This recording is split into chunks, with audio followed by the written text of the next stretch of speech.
എന്താണ് 4% rule of withdrawal after retirement? ഇപ്പൊ റിട്ടയർമെന്റിന് ശേഷമുള്ള ഒരു വലിയൊരു ചോദ്യം ഇതാണ്. നമ്മുടെ ലൈഫ് സ്മൂത്ത് ആയിട്ട് പോകാനായിട്ട് എങ്ങനെയാവും നിങ്ങളുടെ കോർപ്പസ് നിങ്ങൾ യൂസ് ചെയ്യുന്നത്? അപ്പം ഇതിനായിട്ട് ഇവിടെ എക്സ്പേർട്സ് ഒരു സിമ്പിൾ ഗൈഡ് ലൈൻ നൽകിയിട്ടുണ്ട്.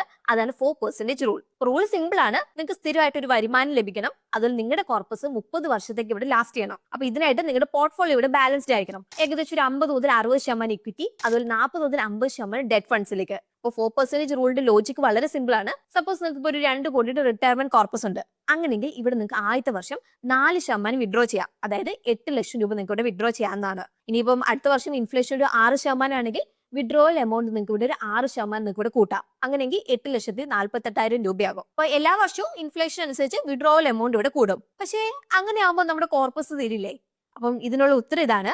നമ്മുടെ പണം നമ്മളിവിടെ ഇൻവെസ്റ്റ് ചെയ്തിരിക്കുകയാണ്. അപ്പൊ അതുകൊണ്ട് എന്താണ്, നമ്മുടെ റിട്ടേൺസ് നമ്മളിവിടെ ജനറേറ്റ് ചെയ്തുകൊണ്ടിരിക്കും. പക്ഷേ എത്ര റിട്ടേൺസ് ആണ്? അപ്പൊ നമുക്ക് നോക്കാം. ജസ്റ്റ് ഇപ്പോൾ ഒരു 1% ഡിഫറൻസ് റിട്ടേൺസിൽ വന്നാൽ അതെങ്ങനെ നമ്മുടെ റിട്ടയർമെന്റ് പ്ലാനിനെ മാറ്റും എന്നുള്ളൊരു കാര്യം. അപ്പം ആദ്യത്തെ സിനാരിയോ എന്ന് പറഞ്ഞാൽ 9% ആവറേജ് റിട്ടേൺ 30 വർഷം കഴിയുമ്പോഴേക്കും ഇവിടെ കോർപ്പസ് 4,66,00,000 രൂപ ആയിട്ടുണ്ടാവും. ഇനി അടുത്ത സിനാരിയോ നമ്മൾ പറയാൻ പോകുന്നത് 8% റിട്ടേൺ ആണ്. അപ്പൊ ഈ ഒരു കേസിൽ റിമൈനിങ് കോർപ്പസ് 1,46,00,000 രൂപ മാത്രമായിരിക്കും. അപ്പൊ നിങ്ങൾ ഇവിടെ നോക്കിയേ, വെറും 1% മാറ്റം വന്നപ്പോഴേക്കും ഇമ്പാക്ട് എന്താണ്, വളരെ വലുതാണ് ഇവിടെ വന്നേക്കുന്നത്. സോ നിങ്ങളിവിടെ ഓർക്കുക, നിങ്ങളുടെ കോർപ്പസ് എന്ന് പറയുന്നത് നിങ്ങളുടെ പോസ്റ്റ് റിട്ടയർമെന്റ് ആനുവൽ എക്സ്പെൻസിന്റെ കുറഞ്ഞൊരു 30 മുതൽ 35 ഇരട്ടി ആയിരിക്കണം.